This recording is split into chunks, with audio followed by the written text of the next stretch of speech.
Good day. Today in this video we are going to learn how to draw objects using basic geometrical shapes. And here I have a covered bucket and a cooler. We're going to draw both from eye level. Underline eye level.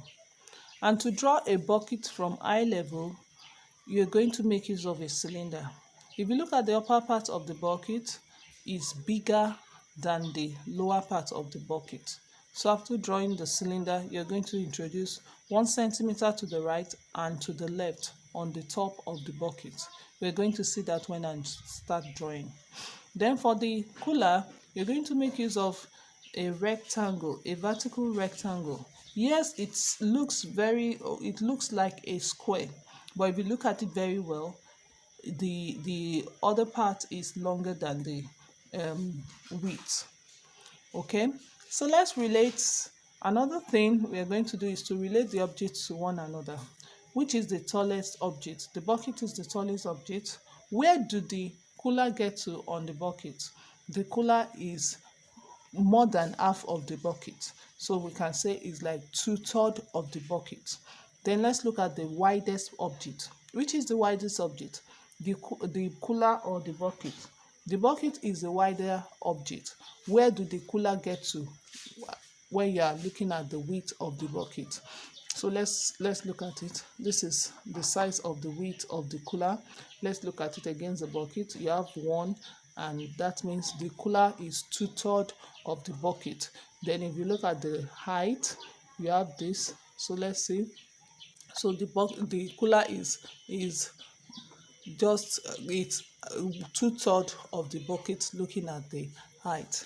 Where do the handle of the bucket get to? Is it half of the bucket? No, it is not half. It goes down a bit. Okay, and to draw the handle, you make use of curved shape.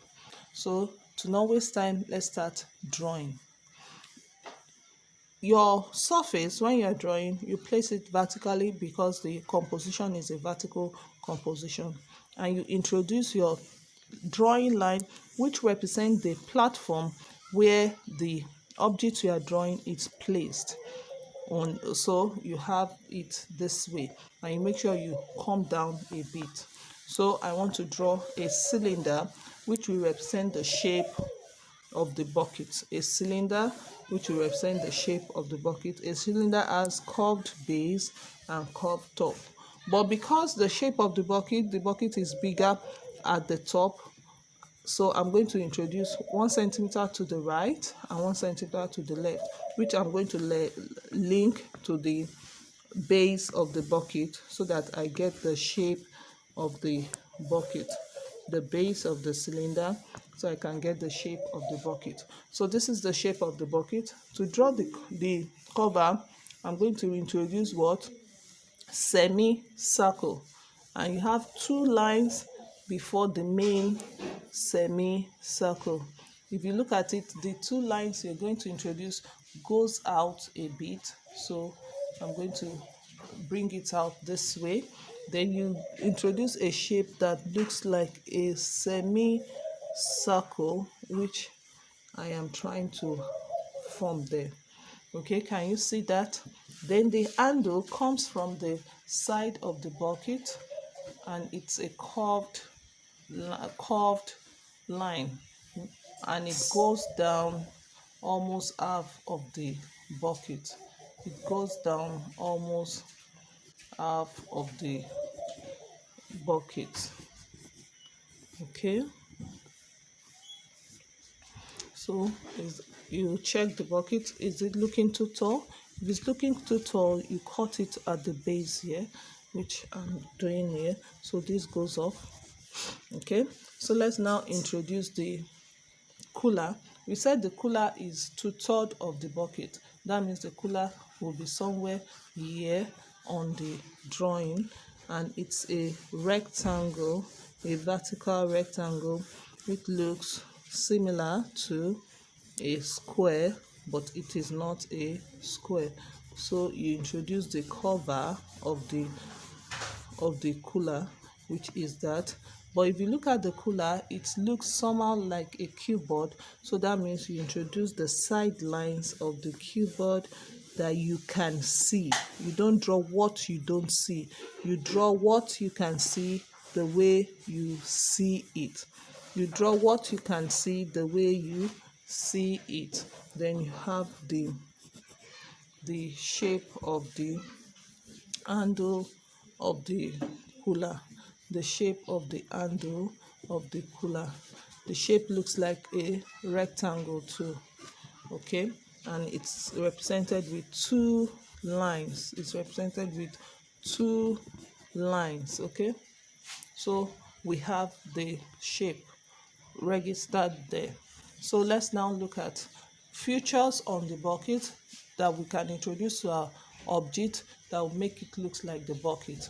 Part of it is the line on the bucket. You have one from that side, so when you introduce it, you have that vertical. Then you also have another one. They are like how many lines? 1, 2, 3, 4. Like 4 lines. You draw what you can see the way you see it. Okay. For the top, you have curved lines. You have the first one.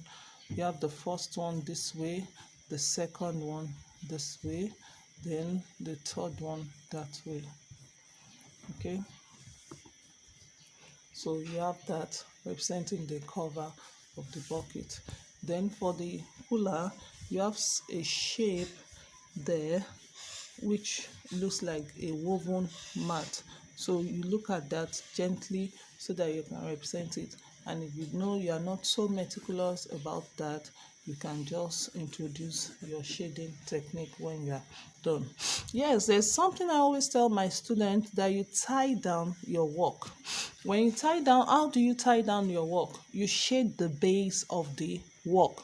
Then that means you should know where your source of light is coming from. For this composition, my source of light is coming from the left, and that is why this part is glittering and this part is lighter and this part is darker. The same thing here. So that means your shadow is on the lower part. Can you see it? So that means if I'm shading the base of my composition, I shade towards that side.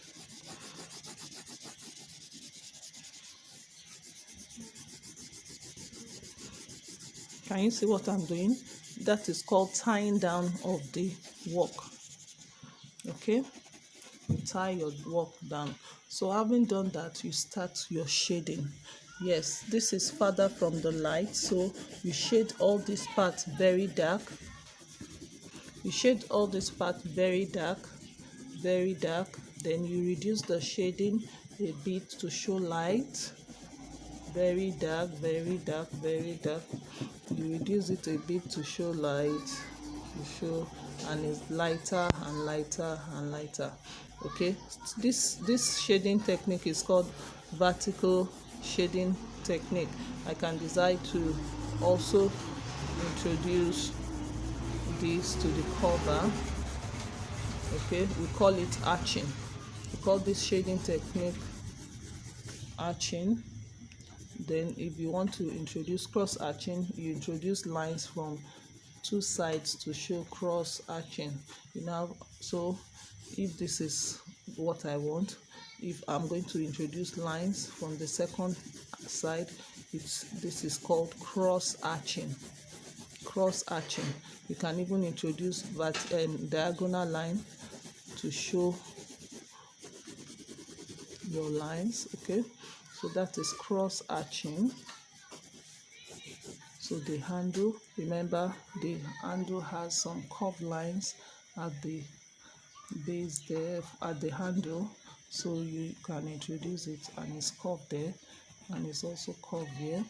The same thing here, is not sharp, so you can introduce it. Okay, so for that you have shown the source of light coming from that side. The same thing you come here to do. So it depends on you. Do you want to use another shading technique for this, or you still want to use the same one? if you want to use this the same, so you have your vertical lines, you shade. This is farther from the light, the source of light.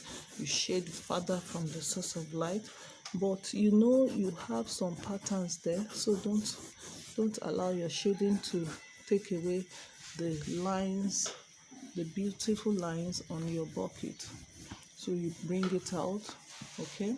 So you shade, you shade, you shade, you shade.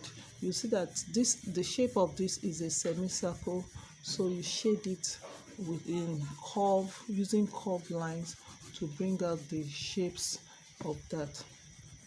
So remember to show your your dark shade, your middle shade, and your light. Your dark shade, your middle shade, and your and your light.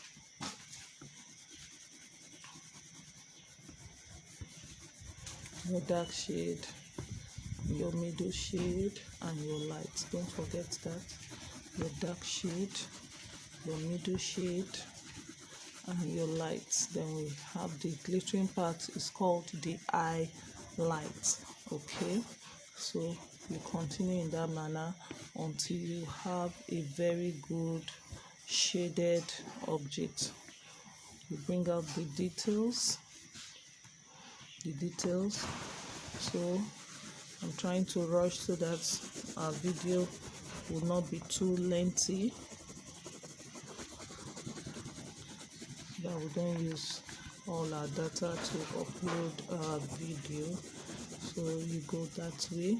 Can you see I'm using cross hatching again? I can decide to use blurring or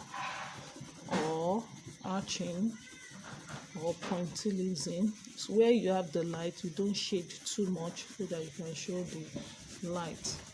Where you have the light, you don't shade too much so that you can show the light. So can you see? Can you see?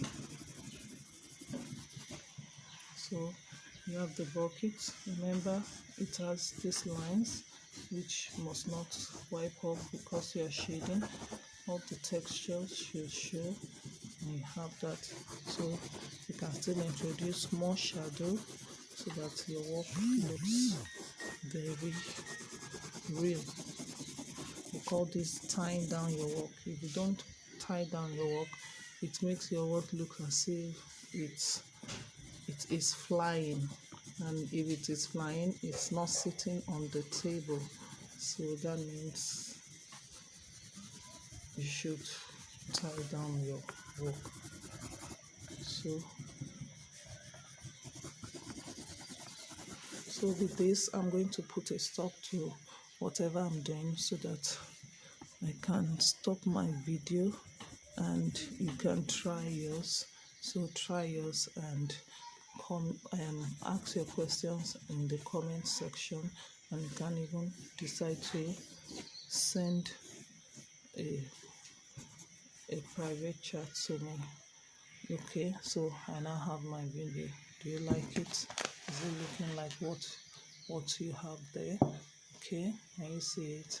Okay, so try yours and let's see what you come up with.